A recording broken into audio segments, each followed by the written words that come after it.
Bismillahirrahmanirrahim.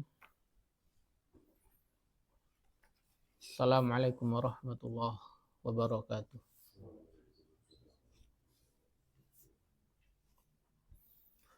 Innal hamdalillah nahmaduhu wa nasta'inuhu wa nastaghfiruh wa natubu ilaih wa na'udzu billahi min syururi anfusina wa min sayyiati a'malina. May yahdihillahu fala mudhillalah wa may yudlil fala hadiyalah. Asyhadu an la ilaha illallah wahdahu la syarikalah wa asyhadu anna Muhammadan abduhu wa rasuluh sallallahu alaihi wa ala alihi wa sahbihi wa man tabi'ahum bi ihsanin ila yaumiddin wa sallama tasliman katsira amma ba'd. Allahumma inna nas'aluka ilman nafi'a wa rizqan thayyiba wa amalan mutaqabbala. Allahumma 'allimna ma yanfa'una wanfa'na bima 'allamtana. Allahumma la ilma lana illa ma 'allamtana innaka antal alimul hakim. Allahumma la sahla illa ma ja'altahu sahla. Anta taj'alul hasna idza syi'ta sahla wa ba'd. Ikhwani fillah rahimani wa rahimakumullah. Alhamdulillah, kita bersyukur kepada Allah Subhanahu wa taala atas semua nikmatnya, dan alhamdulillah atas taufik dan hidayah dari Allah Subhanahu wa taala. Alhamdulillah kita masih bisa melaksanakan sholat subuh berjamaah, dan hari ini insyaallah atas izin dari Allah Subhanahu wa taala kita mulai kelas baru, yaitu kelas Ta'sil Lughah Al-Arabiyah, belajar kaidah-kaidah dasar bahasa Arab. Semoga majelis ini bisa istiqomah dan juga diberkahi oleh Allah Subhanahu wa taala. Kemudian salawat dan salam kita sampaikan kepada Nabi kita Nabi Muhammad sallallahu alaihi wasallam, kepada seluruh keluarga beliau, sahabat beliau, dan juga seluruh pengikut Rasulullah sallallahu alaihi wasallam. Dan semoga sampai kepada kita semua selaku penganut sunnah beliau, dan semoga kita terus istiqomah di atas jalan sunnahnya Rasulullah sallallahu alaihi wasallam. Ikhwani wa akhwati ikhwani fillah rahimani wa rahimakumullah. Kita sampaikan pada beberapa majelis bahwasanya karamah yang paling utama itu adalah istiqomah di atas agamanya Allah Subhanahu wa taala. Itu hakikat karamah. Wali-wali Allah yang sesungguhnya adalah mereka yang allazina yaquluna rabbuna Allah tsumastaqamu. Mereka yang mengatakan Rabb kami adalah Allah, kemudian mereka istiqomah. Tentu istiqomah itu bukan hal yang ringan, mudah untuk diucapkan tapi susah untuk direalisasikan. Ada beberapa sebab yang harus kita ambil, yang harus kita lakukan agar kita bisa istiqomah. Di antara sebabnya adalah kita berdoa kepada Allah Subhanahu wa taala. Makanya kita sering diajarkan doa, ya muqallibal qulub, sabit qalbi ala dinik. Wahai Rabb yang maha membolak-balikan hati, maka teguhkanlah hatiku di atas agamamu. Atau doa satunya, ya musarrifal qulub, sarif qalbi ala ta'atik. Wahai zat yang memalingkan hati, maka palingkanlah hatiku agar terus taat kepadamu. Kemudian di antara cara yang kedua adalah dengan kembali kepada Al-Quran dan As-Sunnah. Karena fondasi utama kita adalah Al-Quran dan juga As-Sunnah.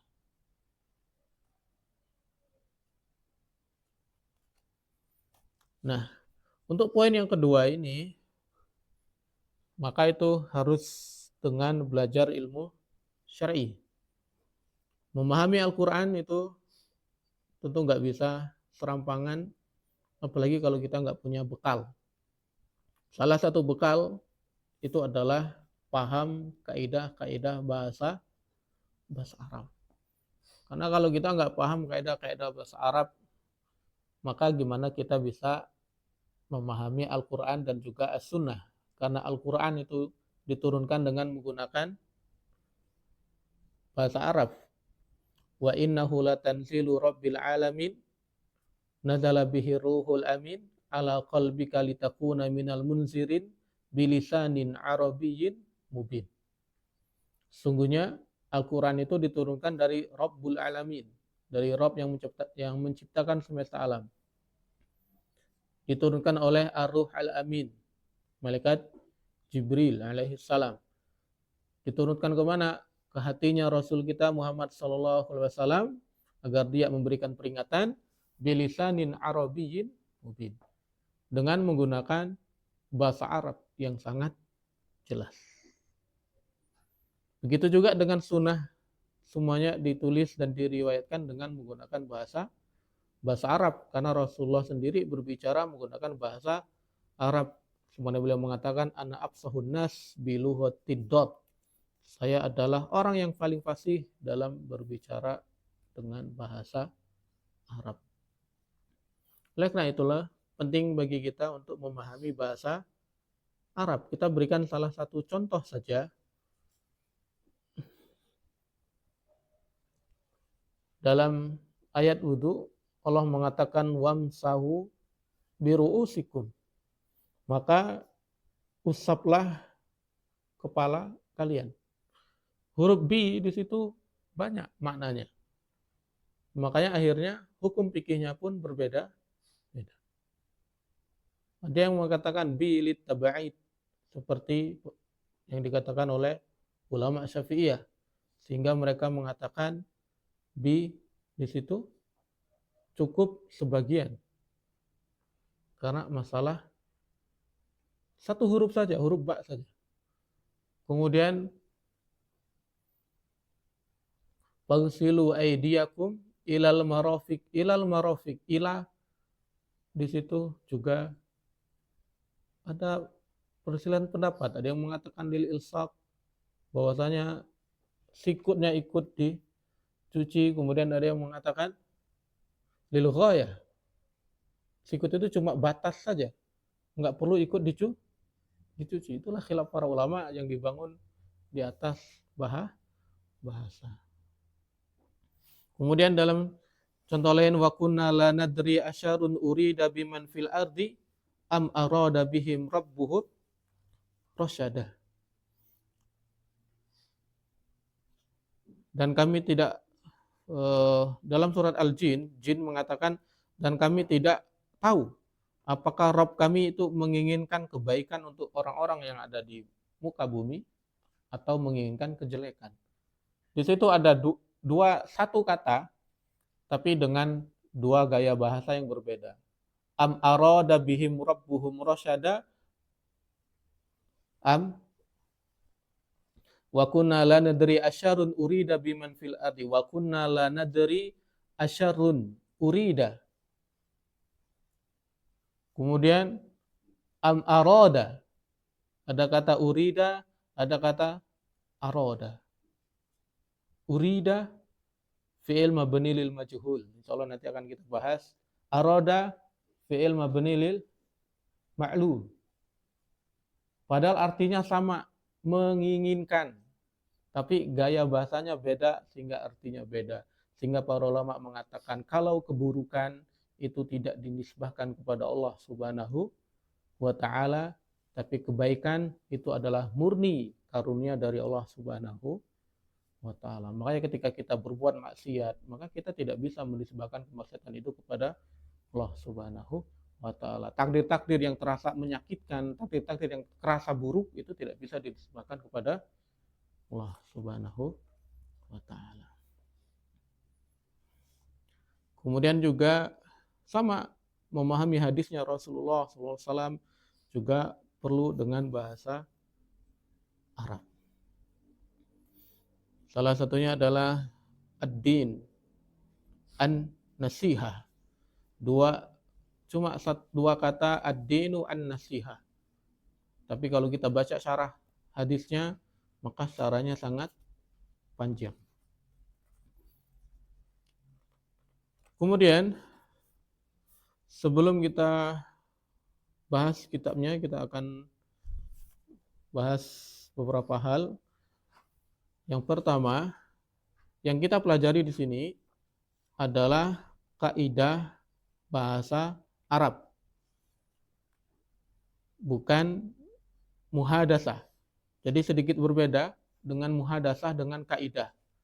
Kalau muhadasah itu hanya berfokus di cara berbicara menggunakan bahasa Arab. Jadi yang kita bahas nanti adalah percakapan, belajarnya itu menggunakan percakapan, menggunakan teks, memahami teks dan lain sebagainya, banyak mengucapkan. Nah, itu namanya muhadasah. Yang nanti tujuan akhirnya adalah orang itu lancar berbicara dengan bahasa Arab, meskipun mungkin kaidahnya dia belum begitu paham. Kitab yang biasa dipakai itu Al-Arabiyah Baina Yadayk atau Al-Arabiyah Linasyi'in. Namun yang kita pelajari di sini adalah kaidah. Kaidah di sini artinya kita memahami teks bahasa Arab. Gimana cara nulis bahasa Arab yang benar, bagaimana cara memahami teks-teks bahasa Arab dengan cara yang benar. Kemudian awal sejarahnya ditulisnya kaidah nahwu ini ada silang pendapat di antara para ulama. Kemudian yang paling masyhur adalah kisahnya Abul Aswad ad-Du'ali. Ketika dia berbicara kepada putrinya mengatakan ma ajmalus sama. Kemudian sama beliau dijawab nujumuha. Kemudian putrinya menjawab ma aratus su'al. Saya tidak bertanya, innama ta'ajabtu, sungguhnya aku itu hanya memuji keindahan langit. Maka beliau mengatakan, quli ma ajmalas sama. Maka seharusnya engkau katakan adalah ma ajmalas sama. Begitu indahnya langit, bukan ma ajmalus sama. Beda satu harokat saja. Kalau ma ajmalus sama, jadinya bertanya, apa yang paling indah yang ada di langit? Makanya sama beliau dijawab nujumuha. Akhirnya dari kisah itu beliau mengadu kepada Khalifah Ali bin Abi Thalib, kemudian akhirnya ditulislah kaidah-kaidah bahasa Arab, meskipun sebelumnya nggak ada. Di zamannya Nabi Muhammad SAW, di zamannya para sahabat, adakah kaidah-kaidah nahwu yang kita pelajari sekarang? Nggak ada. Ya karena itu adalah bahasa mereka. Nah, itu salah satu sebab kenapa ditulisnya kaidah-kaidah ini adalah untuk menjaga kemurnian bahasa Arab itu sendiri. Sehingga tidak terjadi penyelewengan makna, terutama ketika memahami Al-Quran dan As-Sunnah. Sebagaimana dikatakan oleh Syekh Bishr Al-Marisi, Syekh Isam Al-Marokisi, beliau mengatakan di zaman sekarang, maka bisa dikatakan bahasa Arab murni itu sudah mati. Kecuali di majelis-majelis ilmu. Artinya orang Arab sendiri di zaman sekarang, mereka sudah tidak menggunakan bahasa Arab fusha yang nanti akan kita pelajari. Bahasa Arab fusha, bahasa Arab yang fasih, itu masih hidup di mana? Di majelis-majelis ilmu. Kemudian yang kedua, apa hubungannya bahasa Arab dengan ilmu syar'i? Bahasa Arab dengan ilmu syar'i itu adalah hukumnya wasilah. Kedudukannya dia adalah wasilah. Wasilah itu berarti perantara. Yang tadi kita katakan di awal, bahasa Arab itu hanyalah perantara untuk memahami ilmu-ilmu syar'i.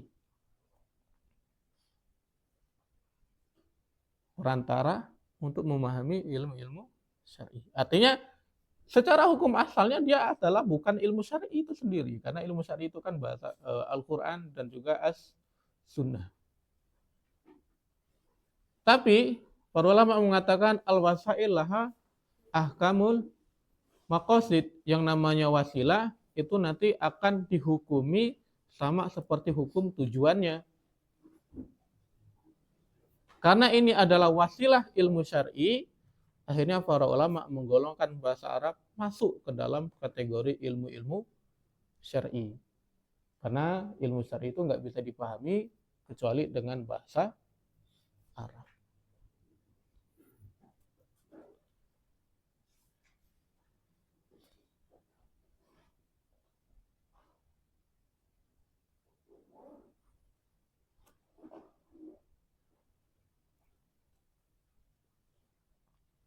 Adapun hukum belajarnya, hukum belajar bahasa Arab maka hukumnya sunnah. Enggak masuk ke taraf wajib. Enggak masuk ke dalam taraf fardu ain. Maka dia hukumnya adalah sunnah. Akan tetapi, dia bisa menjadi wajib bagi beberapa orang.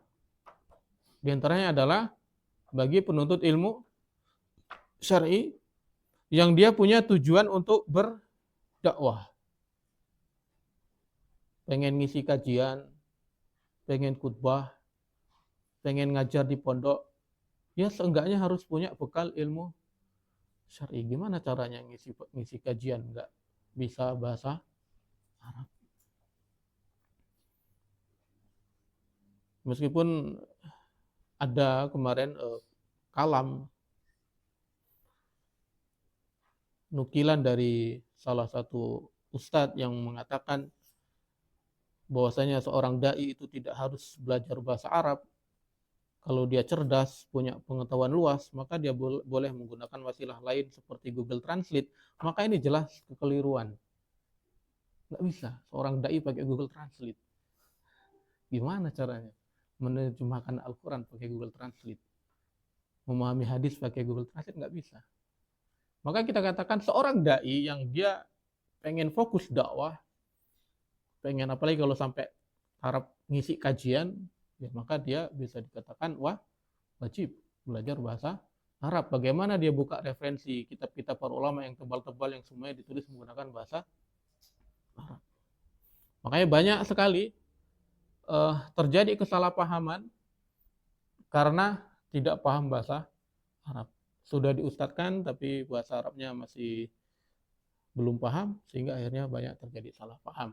Salah satunya adalah masalah fikih yang seharusnya itu bukan menjadi pertentangan yang harus dibesarkan, malah akhirnya dijadikan sebab pertentangan. Bahkan dikatakan yang nggak sesuai dengan ini berarti dia bukan sunnah. Ini yang bermasalah. Contohnya adalah bersedekap.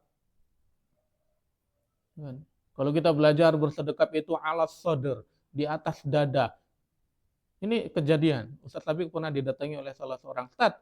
Bersedekap itu kan terjemahannya itu di atas dada, Ustaz. Alas sodr. Berarti ya harus di sini. Kalau nggak di sini berarti nggak sesuai sunnah. Nah, ini yang jadi masalah. Karena salah paham akhirnya semuanya dibilang bid'ah. Yang nggak sesuai dengan caranya dibilang nggak sunnah. Padahal kata as-sodr dalam bahasa Arab itu adalah bagian tubuh yang tertutupi oleh tulang rusuk. Itu namanya sodr. Sehingga kalau kita agak bawah dikit, tapi masih ngena tulang rusuknya, masih alas sodr. Dan ala itu nggak mesti harus di atasnya. Kita nempel pajangan itu jam dinding. Maka dikatakan alal haid. Nempel di dindingnya, bukan di atas dindingnya. Nah ini dia kesalahpahaman karena sudah semangat dakwah tapi bekalnya masih belum cukup. Meskipun hukum asalnya belajar bahasa Arab itu adalah sunnah, tapi bisa jadi wajib bagi orang yang memang pengen fokus dakwah, cita-citanya pengen menjadi seorang dai. Itu dia sekilas tentang bahasa Arab. Kemudian kita akan bahas juga tentang bukunya. Buku yang kita pegang sekarang adalah judulnya Ta'sil Al-Lughah Al-Arabiyah, Bahasa Arab Dasar. Di situ ditulis untuk pemula. Artinya ini benar-benar untuk pemula, makanya di sini penulisnya membuat hanya 16 pertemuan. Tapi mungkin kita nggak akan 16 ya, mungkin bisa lebih. Ditulis oleh Al-Ustadz Salahuddin Abu Faiz. Beliau ini adalah salah satu pengajar bahasa Arab di Madrasah Sanawiyah Mahat Al-Furqan Al-Islami Gresik. Tempat kami belajar dulu. Cuman kami nggak belajar sama beliau bahasa Arabnya qadarullah karena waktu itu kami yang ngajar adalah Al-Ustadz Roshid Abu Humaid hafizahullah taala. Dan beliau juga kepala sekolah dari madrasah MTS. MTS itu di situ SMA ya berarti. Beliau adalah pengajar bahasa Arab untuk setingkat SMA di Al-Furqan. Dan sekaligus juga beliau yang jadi kepala sekolahnya. Masya Allah. Dan dari awal memang beliau fokus mengajar bahasa Arab. Kitab ini sebenarnya adalah ringkasan dari kitab Mukhtarat Qawaid Al-Lughah Al-Arabiyah yang ditulis oleh Syekhuna Aunur Rafiq Ibn Ghufran Hafizahullah Ta'ala. Yang pernah belajar Mukhtarat insya Allah nanti enggak terlalu berat ya, karena semua istilah-istilahnya itu sudah pernah dipelajari. Sebagaimana beliau mengatakan sendiri di muqaddimahnya, beliau mengatakan, dan kami banyak mengambil faedah dari kitab Mukhtarat Qawaidul Lughah Al-Arabiyah karya Syekhuna wa waliduna Aunur Rafiq Ibn Ghufran LC. Nah, Mukhtarat itu ringkasan dari mulakhos. Jadi ada kitab bahasa Arab yang ditulis oleh orang Mesir, Syekh Fuad Nikmah, yang itu masih diperselisihkan apakah beliau muslim atau kafir. Tapi kitabnya mulakhos itu terkenal dan dipelajari oleh orang-orang muslim. Nah ini salah satu keagungan agama kita, agama Islam. Banyak orang yang mencoba untuk menghancurkan Islam dari dalam, mereka mempelajari bahasa Arab, bahkan mereka nulis buku bahasa Arab, tapi ternyata karya mereka dijadikan senjata bagi umat muslim. Kayak salah satu penulis Mu'jamul Mufarras. Mu'jamul Mufarras itu adalah kalau kita nyari hadis, nyari satu kata, nyari di kitab itu, nanti langsung dapat. Hadis ini diriwayatkan oleh Imam Bukhari, halaman sekian, nomor sekian, Muslim sekian, sekian. Yang nulis orang kafir. Sekarang jadi senjatanya kaum Muslim. Akhirnya kaum Muslim lebih mudah untuk nyari hadis. Salah satunya adalah kitab Mulakhas. Yang itu dipelajari oleh Ustadz Aun waktu beliau di Arab Saudi. Kemudian sama beliau diringkas. Mulakhas itu kan ringkasan. Arti mulakhas itu adalah ringkasan. Diringkas lagi jadi mukhtarat. Yang kami pelajari waktu itu di pondok. Mukhtarat itu kan artinya pilihan. Cuma poin-poin penting diambil, dirangkum jadi satu kitab. Kemudian mukhtarat diringkas lagi. Jadi taksil. ringkasan dari ringkasan. Masya Allah. Meskipun ringkasan mukhtarat itu ada dua, ada taksil, ada talkhis. Talkhis itu yang ditulis oleh Ustadz Aun sendiri, yang itu diperuntukkan untuk santri SMP. Nah, untuk non santri pakainya kitab ini, taksil. Makanya beliau mengatakan di muqaddimah, kami berharap juga bisa dipelajari dan diambil faedahnya meskipun oleh non santri. Makanya kemarin program PBA bahasa Arab yang online itu kan menggunakan kitab Ta'sil Lughah. Nah, itu sekilas tentang kitab yang akan kita pelajari. Kitab ini dibagi menjadi 16 pertemuan yang mana fokus dari kitab ini adalah membahas kaidah shorof dari pertemuan 1 sampai pertemuan 10, pertemuan 9 itu adalah kaidah-kaidah shorof. Kemudian pertemuan 9 sampai 16 itu nanti adalah kaidah-kaidah nahwu. Mohon insyaallah ya. Itu dia sekilas tentang bahasa Arab dan juga kitab yang akan kita pelajari. Kita buka halaman 11 Romawinya. Target belajar. Di sini beliau mengatakan, buku panduan bahasa Arab dasar ini adalah berisi kaidah-kaidah dasar dalam pelajaran bahasa Arab. Kaidah-kaidah dasar berarti tentu kita tidak akan bahas masalah khilaf lughah karena belum waktunya. Kita hanya akan bahas kaidah-kaidah umum yang sangat dasar. Khususnya dalam mata pelajaran ilmu nahwu, di mana seorang pelajar mustahil akan membaca dan memahami kitab-kitab para ulama serta kitab-kitab klasik, kitab gundul tanpa harokat, kecuali harus memahami kaidah-kaidah tersebut. Nah, ini salah satu tujuan beliau nulisnya ya, yaitu agar kita paham kaidah-kaidah bahasa Arab. Di antaranya adalah kaidah nahwu. Nanti akan kita jelaskan apa itu kaidah nahwu.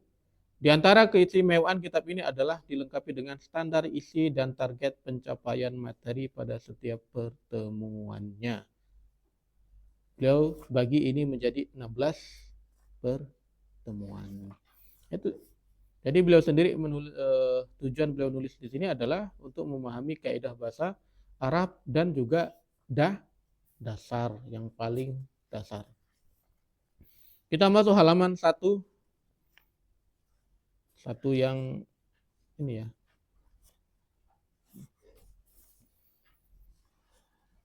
Pertemuan ke-1. Materi A, pembagian kata, isim, fiil, dan huruf. Yang B, isim ditinjau dari penyusun huruf akhirnya. Target materinya, mengetahui perbedaan isim, fiil, dan huruf secara umum. Yang kedua, mengetahui pembagian isim ditinjau dari penyusun huruf akhirnya beserta contoh-contohnya. Ringan insya Allah ya. Kita masuk pembahasan yang pertama. Yang A, pembagian kata. Dalam bahasa Arab, kata hanya ada 3 macam, yaitu isim, fiil, dan huruf. Isim adalah kata yang menunjukkan benda, sifat, keterangan waktu, atau kata ganti nama atau domir. Insya Allah sebelum kita masuk contohnya kita akan jelaskan. Beliau mengatakan dalam bahasa Arab kata hanya ada 3 macam, yaitu isim, fiil, dan huruf. Nah, dalam bahasa Arab, kita belajar bahasa Arab, maka kita akan menemukan 2 hal. Yang pertama adalah kalam, yang kedua adalah kalimat. Kita tulis dulu. Meskipun kita nggak akan langsung jelaskan apa itu kalam, yang penting tahu dulu pembagiannya.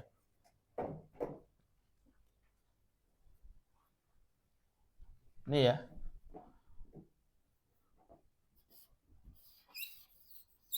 Al-lughah al-arabiyah, bahasa Arab. Nanti yang akan kita pelajari adalah al-kalam. Al-kalamu dan al-kalimat.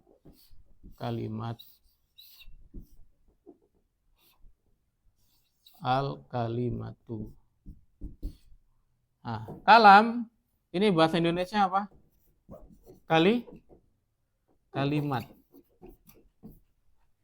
Kalimat bahasa Indonesia apa? Kata. Jadi dalam bahasa Arab, susunan kata disebut dengan kalam, satu katanya disebut dengan kalimat. Nah, kalam ini enggak lepas dari yang namanya kalimat. Karena kalam itu kan susunan kalimat. Contoh kalam adalah kita tulis dulu, Bismillah.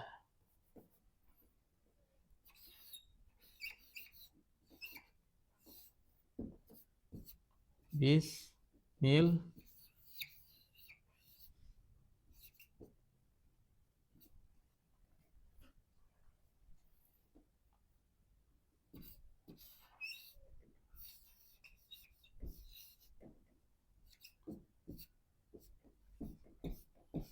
Ini contoh kalam. Bismillahirrahmanirrahim. Nah, ini contoh kalam. Nah, berarti susunan dari beberapa kata. Di sini ada 1, 2, 3, 4, 5. Ada 5 kata di sini atau terdiri dari 5 kali kalimat. Nah, kata penyusun dari kalam itu sendiri nanti terbagi menjadi 3.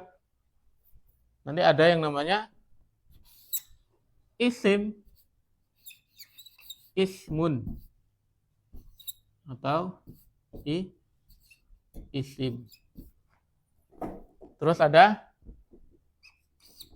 fi'lun,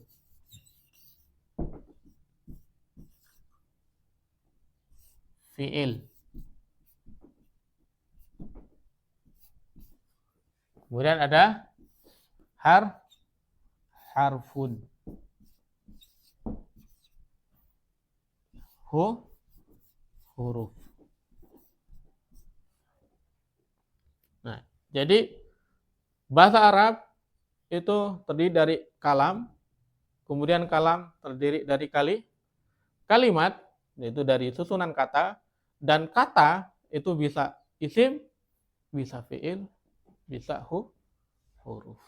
Contoh di sini misal bismillah. Di sini cuma ada isim sama huruf. Contoh adalah huruf yang di awal.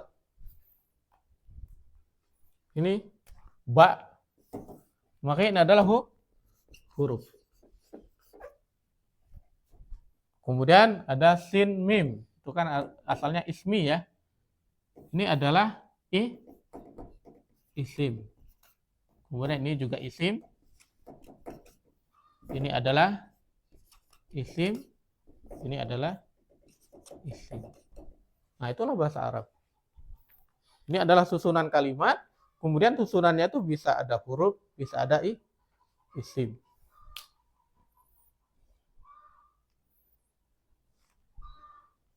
Kemudian contoh yang lengkap ya. Kul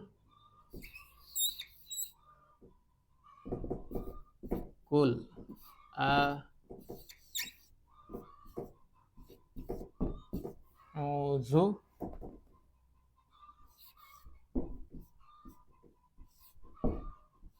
birabbin nas.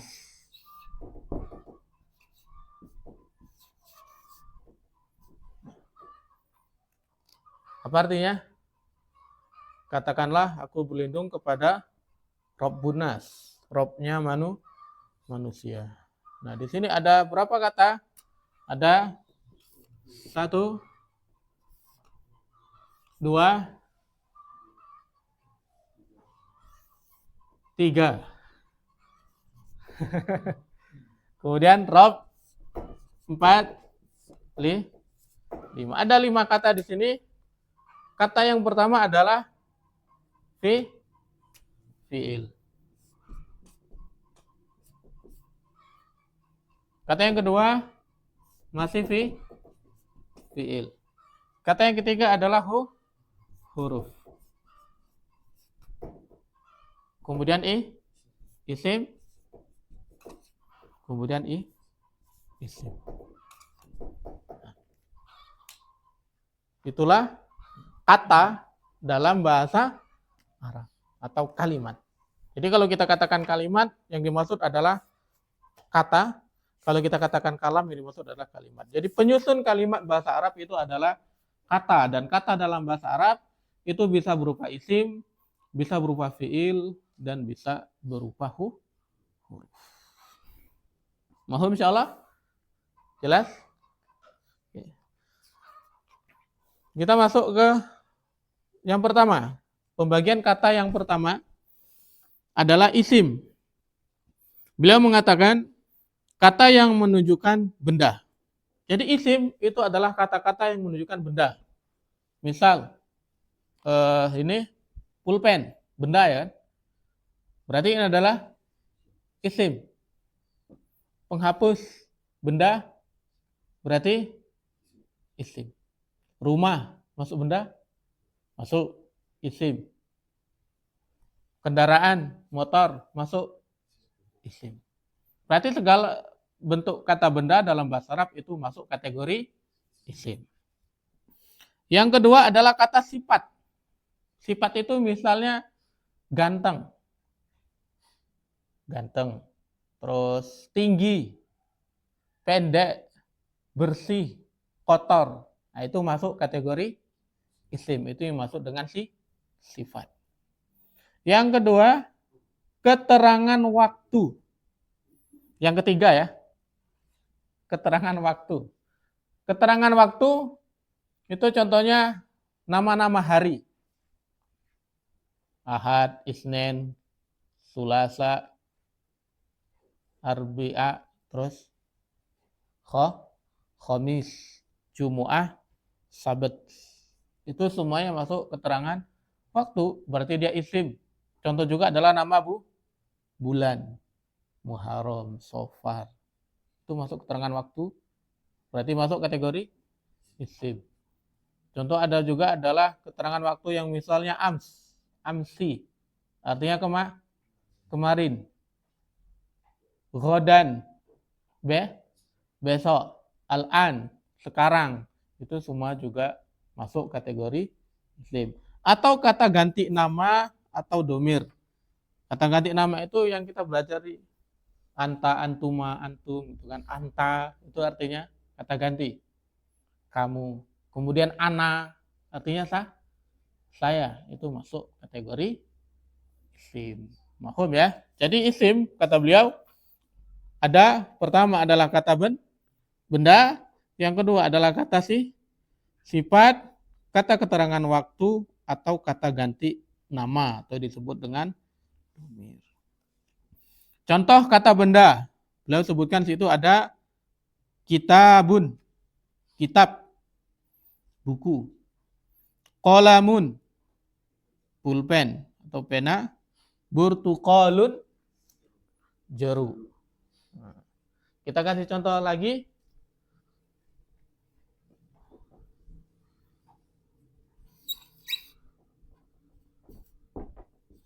Tufahun. Apa artinya? Kata benda bukan ini? Kata benda artinya adalah apel.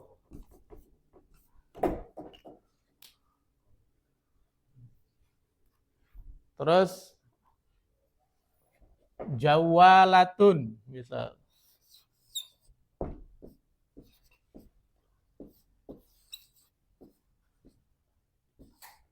Jawalatun. Ini kebiasaan pakai khot satunya. Apa arti jawalatun?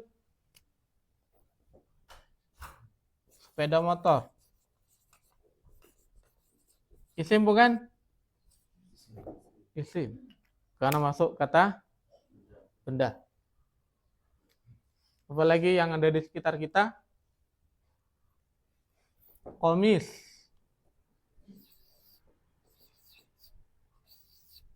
Komisun.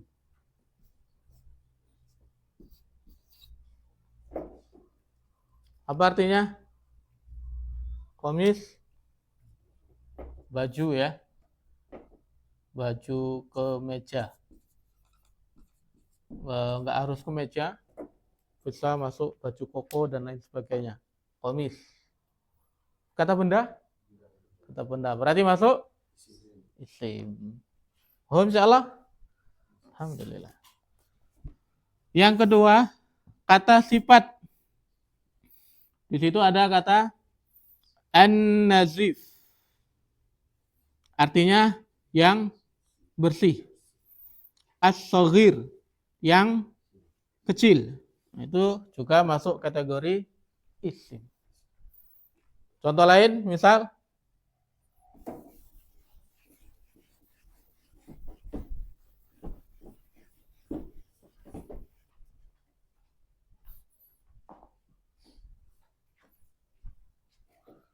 kalau tadi ada nazif, berarti kita kasih lawan katanya wa sihun. Apa artinya? Kotor. Kemudian tadi ada as-soghir, lawan katanya kabir.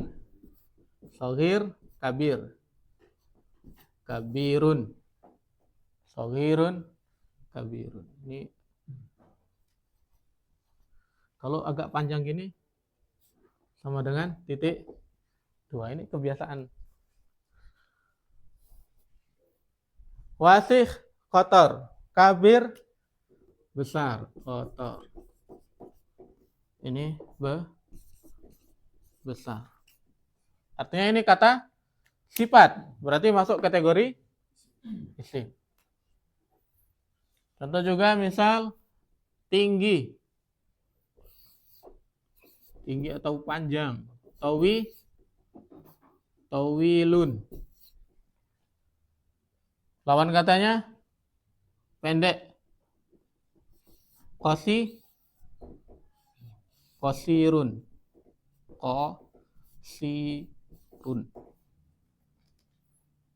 Tinggi.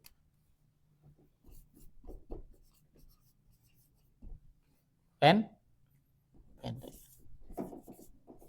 Nah, ini semua contoh kata sifat. Berarti dia masuk kategori isim.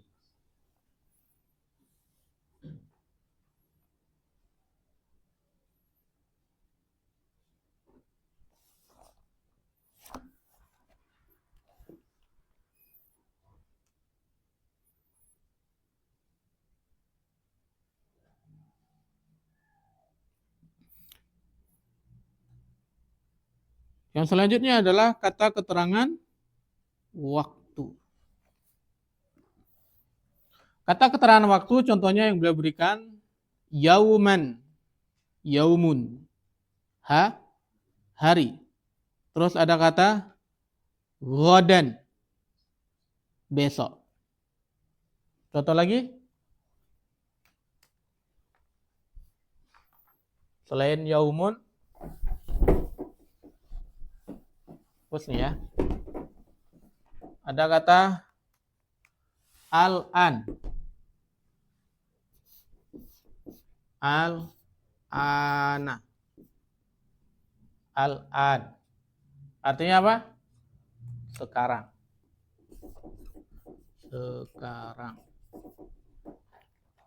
Ghadan sudah amsi. Ghadan besok amsi. Apa artinya? Kemarin.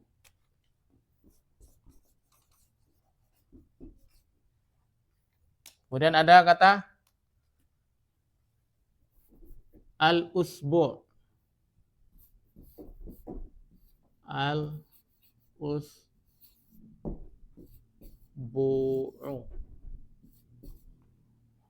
Apa artinya? Al-usbu' satu pekan. Sepekan. Kata keterangan waktu. Kemudian ada kata contoh juga adalah syahrun.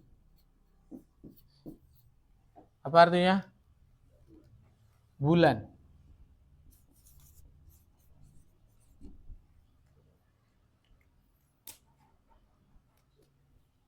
Terakhir. Sanatun. Apa artinya? Tahun. Barakallahu fiik. Tahun. Nah, ini contoh kata keterangan waktu.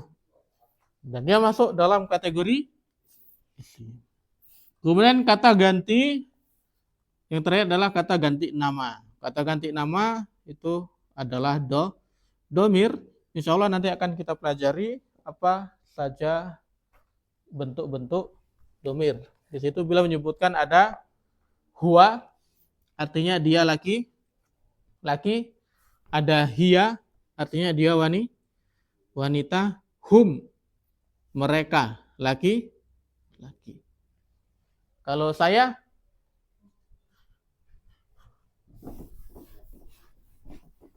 Ana, ya.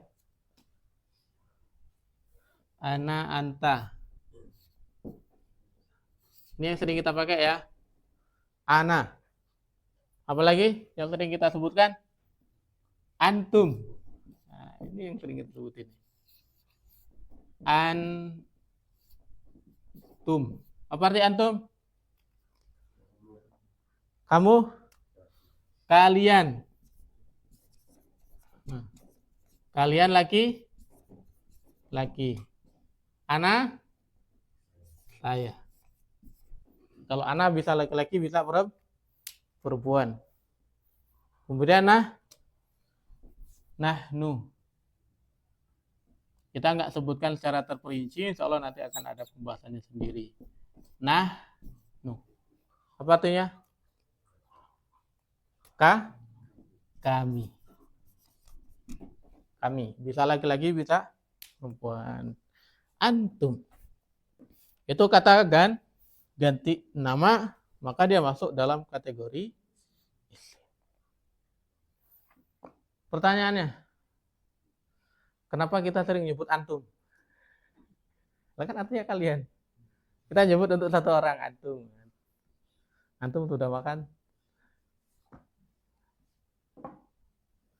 Artinya apa? Kehormatan, barakallahu fiik. Li ta'zim, untuk penghormatan, pengagungan. Kata kalau kita itu bahasa halus ibaratnya ya. Kita kan nggak mungkin ngomong kadang sama orang tuh kaba, itu kan nggak etis. Dalam bahasa dusun pakai kamu. Kamu itu lebih ini. Itu untuk pengagungan saja. Meskipun ya artinya secara arti letterlek artinya kalian. Sama sering dalam Al-Quran itu nahnu. Padahal Allah cuma satu. Tapi pakai kata nahnu sebagai bentuk pengagungan atau penghormatan. Nah itu dia isim. Jadi isim itu adalah kata benda, kata sifat, kata keterangan waktu, dan kata ganti nama.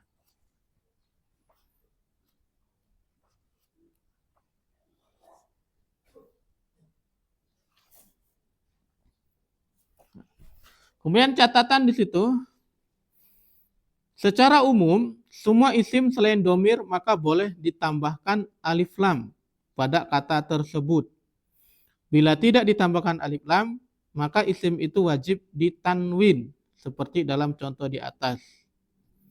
Dan bila ia ditanwin dengan fathatain, maka dalam penulisan harus ditambahkan alif setelahnya, kecuali bila huruf terakhirnya adalah huruf ta marbuto atau huruf hamzah, maka tidak boleh ditambahkan alif.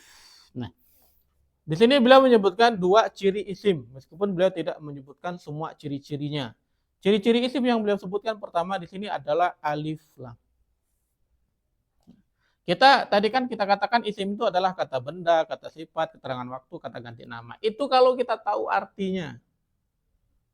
Kita nemu kata, tahu artinya, oh ini artinya adalah mobil. Sayyarotun artinya mobil. Kata benda, berarti isim. Kalau nggak tahu artinya,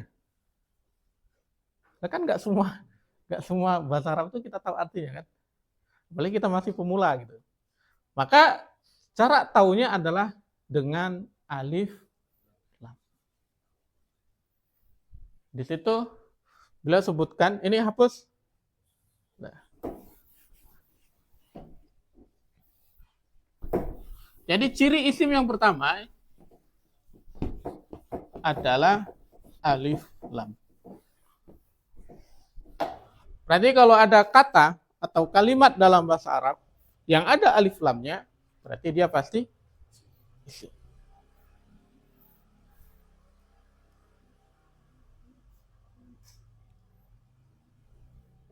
Contoh misal,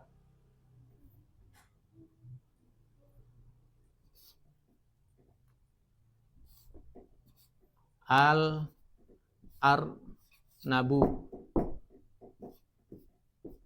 Nah.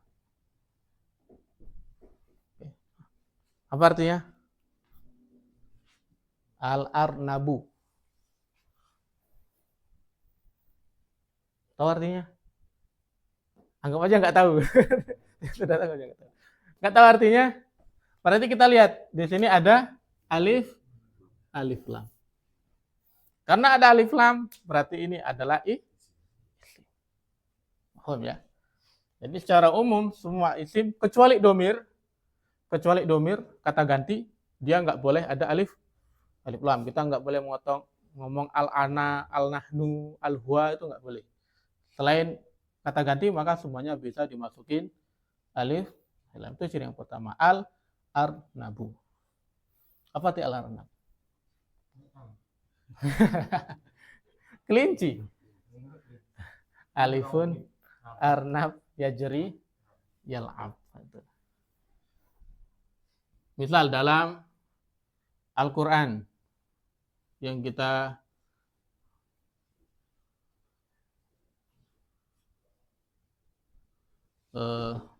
dalam surat ini Ad-Duha. Apa artinya?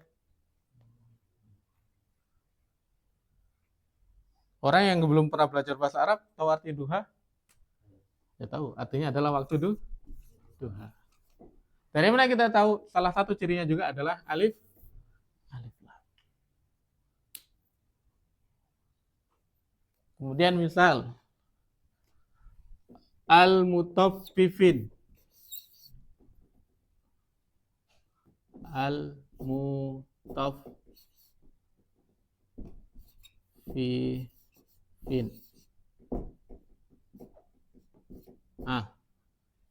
Al-mutaffifin. Dari mana kita tahu al-mutaffifin adalah isim? Alif lam. Apa itu al-mutaffifin? Orang yang curang. Yang curang. Nah, itu ciri pertama dari isim adalah dia adanya alif lam. Contoh dalam kitabnya di situ ada al-mudarrisu. Kemudian ciri yang kedua adalah tanwin. Tanwin ini yang sering kita sebut dengan an, in, un. Itu tanwin. Bentuknya ada an, ada in, ada un. Fathatain, kasratain, domatain. Disingkat tanwin. Tanwin termasuk salah satu ciri dari isim.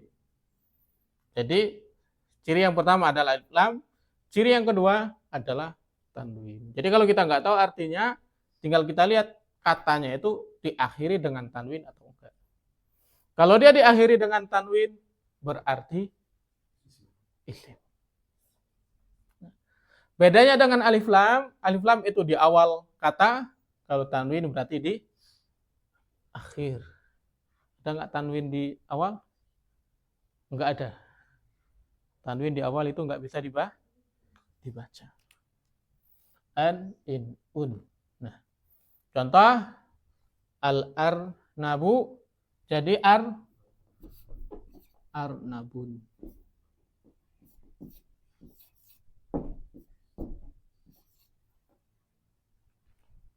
Ad-duha jadi duhan.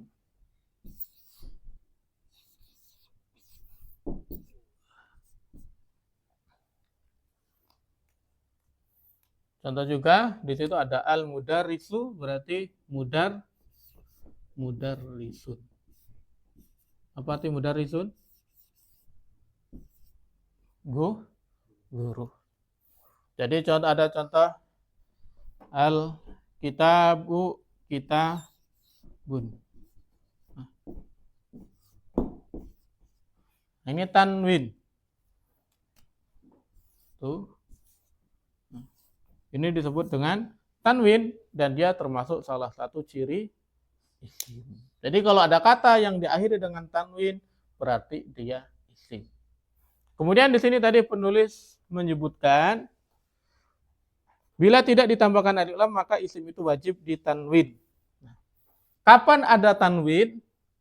Ketika tidak ada alif lam.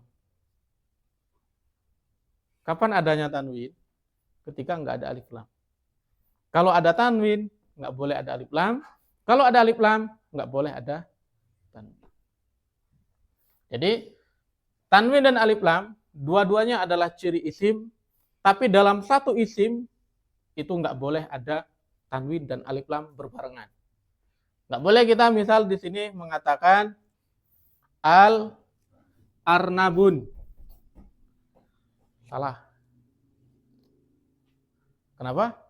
Karena sudah ada alif lam, maka nggak boleh ada tanwin. Kalau ada alif lam berarti al-arnabu. Kalau kita adakan tanwin, berarti alif lam harus hilang. Arnabu. Paham sampai sini? Alhamdulillah. Di situ ada an-nazifu. Contoh yang tadi yang contoh kata sifat. An-nazifu. Kalau kita buang alif lamnya jadi nazifun. Jadi dua tanda ini nggak boleh ada berbarengan. Nazifun. Kemudian ada as-saghiru. Jadinya kalau kita hilangkan alif lam jadi saghirun.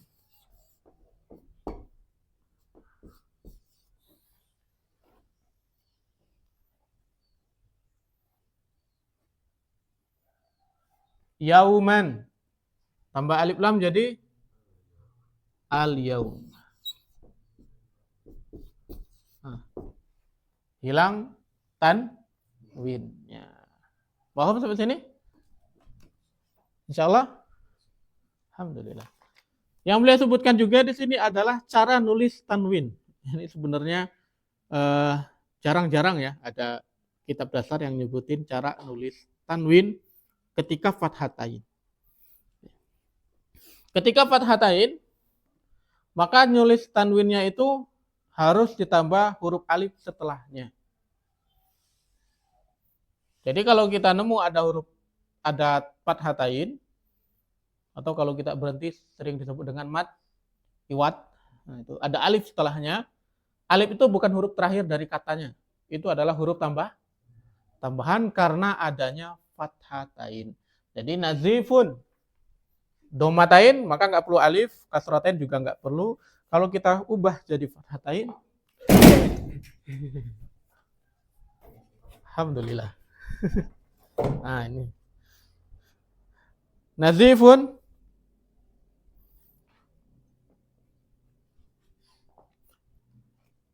Kita fathatain jadi nazifan. Saghirun ubah jadi fathatain saghiran. Harus ada alif. Al-yauma yauman.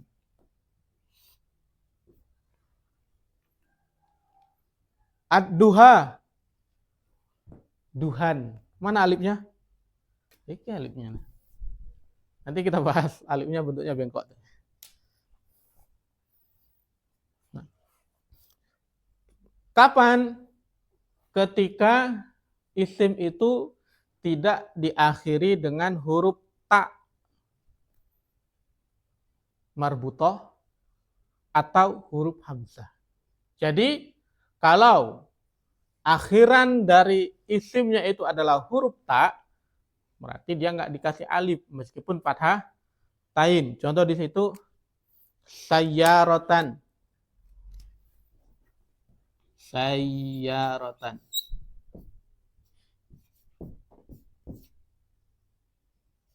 Rotan. Dikasih alif? Enggak. Karena tak marbutoh. Tak marbutoh itu tak yang bulat. Madrasatan.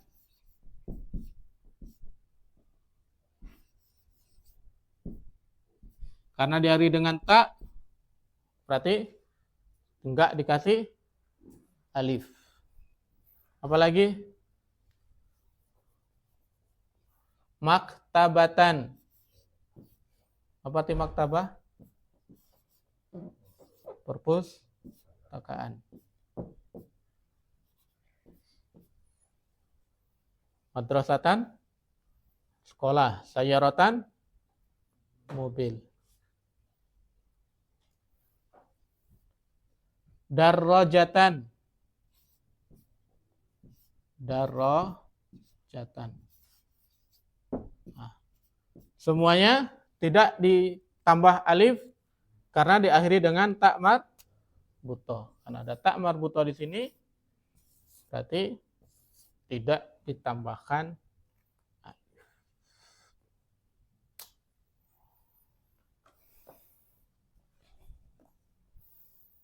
Yang kedua, kapan fathatain tapi enggak ditambahkan alif? Ketika diakhiri dengan hamzah. Dengan syarat sebelum hamzahnya ada huruf alif. Ini agak ribet yang hamzah. Dengan syarat sebelum hamzah ada huruf alif.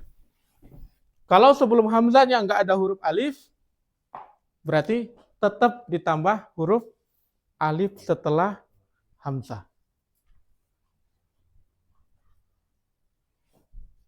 Contoh, nisaan. Apa arti nisa? Perempuan. Nah, ada alif sebelum hamzah? Ada. Berarti belakang hamzah nggak boleh ada alif. Kemudian tiba tidaan. Ada alif sebelum hamzah? Ada. Berarti setelah hamzah nggak boleh ada alif. Contoh juga misal iljaan. Ada alif? Ada. Berarti nggak boleh tambahkan alif setelahnya. Tapi kalau sebelum hamzah ini nggak ada alifnya, tetap setelah alifnya dikasih, sebelum hamzah nggak ada alif, berarti setelah hamzah tetap dikasih alif. Contoh misal yang sering kita temukan dalam Al-Quran, syai'an. Syai'an. Nah. Lah kan dia diakhiri dengan hamzah, kenapa dikasih alif? Karena sebelum hamzah tidak ada alif. Paham ya?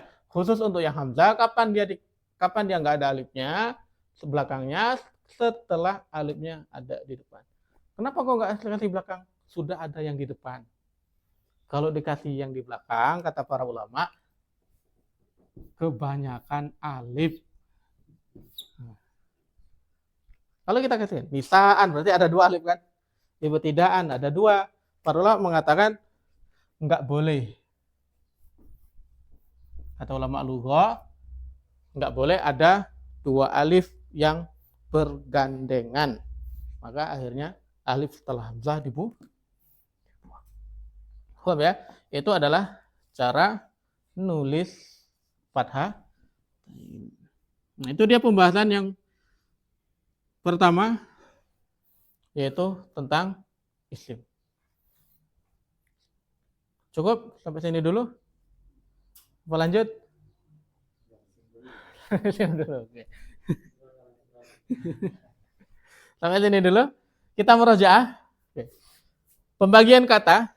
Kata dalam bahasa Arab itu ada 3, isim, fi'il, dan huruf. Yang baru pertama kita bahas adalah isim. Isim adalah kata yang menunjukkan kata benda, kata sifat, keterangan waktu, atau kata ganti nama. Contoh kata benda, kitabun, qalamun, burtuqalun. Contoh kata sifat an-nazif, as-saghir, terus tadi ada kata wasikh, kabir, tawil, qasir.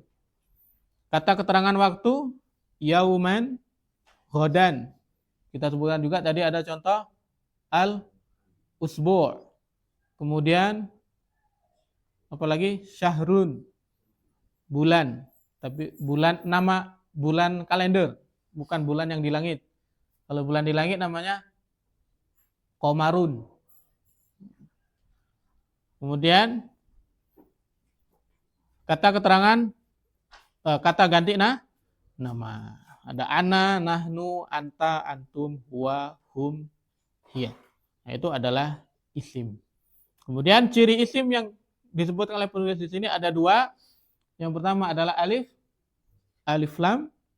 Kemudian yang kedua adalah tanwin. Alif lam dan tanwin tidak boleh bergabung dalam satu kata. Jadi kalau dalam kata itu sudah ada alif lam, nggak boleh ada tanwin. Kalau ada tanwin berarti nggak boleh ada alif lam. Kemudian untuk menulis tanwin yang fathatain ini ada pengkhususan. Kalau akhir katanya bukan ta marbuto atau hamzah, maka setiap fathatain itu ditambahkan alif. Kalau dia diakhiri dengan ta marbuto, maka tidak ditambah alif. Dan jika diakhiri dengan hamzah, maka ada dua pembahasan. Jika sebelum hamzahnya ada alif, maka setelahnya nggak boleh ada alif. Tapi jika sebelum hamzah nggak ada alif, setelahnya ada alif. Paham insyaallah? Paham ya? Insyaallah pembahasan fiil dan huruf akan kita bahas pada pertemuan selanjutnya. Kita akhiri dulu sampai sini. Kita tutup dengan doa kafaratul majlis. Subhanakallahumma bihamdika asyhadu alla ilaha illa anta astaghfiruka wa atubu ilaik. Syukran wa jazakumullahu khairan barakallahu fikum. Assalamualaikum warahmatullahi wabarakatuh.